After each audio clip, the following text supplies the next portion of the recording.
Nah, saya selalu sampaikan sama warga di Depok ini, saya sampaikan begini.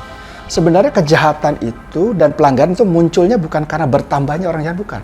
Tetapi karena orang baik banyak yang diam. Misalnya begini, ini ada orang kumpul-kumpul, anak muda kumpul-kumpul, terus dia minum ciu, dan pada saat ada orang tua lewat, dia cuekin aja. Hari kedua dilewatin masih diam aja, dia udah mulai terbiasa. Hari ketiga lewat, tetap didiamin, akhirnya dia merasa, oh ini hal yang dibenarkan. Kayak orang tua kita nggak ada yang komplain kok, gitu. Kita minum-minum di sini. Begitu ditegur, marah. Gitu, kalau kemarin nggak apa-apa kok, akhirnya menjadi satu perlawanan dan kebiasaan. Nah, maka saya sampaikan sama setiap warga Depok itu, kalau ada orang yang melakukan pelanggaran sekecil apapun, begitu juga anggota polisi, kalau menerima laporan sekecil apapun, langsung tindak lanjuti. Jangan sampai begitu besar, baru kita mau tindak lanjuti udah terlambat. Gitu. Apakah menurut Bapak, kenakalan remaja ini juga bisa dipicu dari media sosial? Ya, pastinya ya, karena gini, kemarin kita sempat menemukan ada anak-anak muda atau anak-anak kita yang bikin konten. Jadi sebelum tawuran mereka udah janjian. Kita janjian ya ketemu di sini, terus dan itu dibikin sebenarnya untuk konten.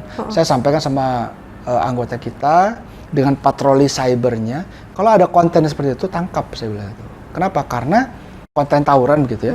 Dan ini nanti akan diikuti sama anak-anak lainnya. Ini menjadi bahaya. Manusia ini kan selalu melakukan copy ya, meniru kegiatan orang lain.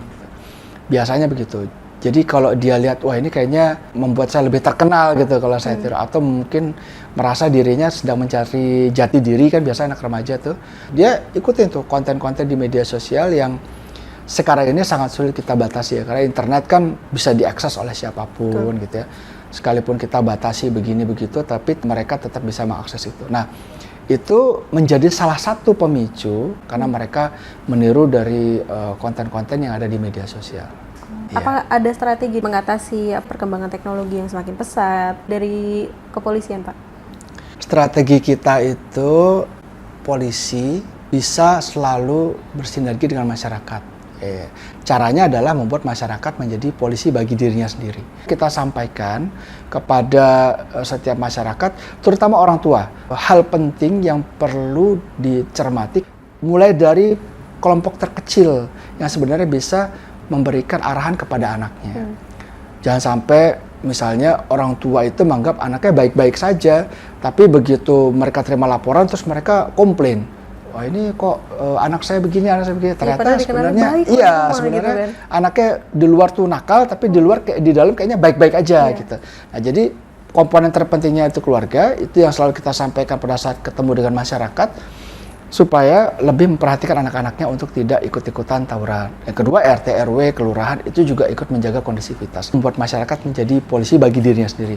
Begitu anaknya mau keluar, mau kemana nak, dicegah gitu ya. Kalau misalnya berangkatnya nggak jelas, udah kamu di rumah aja, itu juga sudah membantu kepolisian. Nah, sisanya itu menjadi tugas kita. Oke Pak Kapolres, bincang kita hari ini seru sekali dan terima kasih atas waktunya.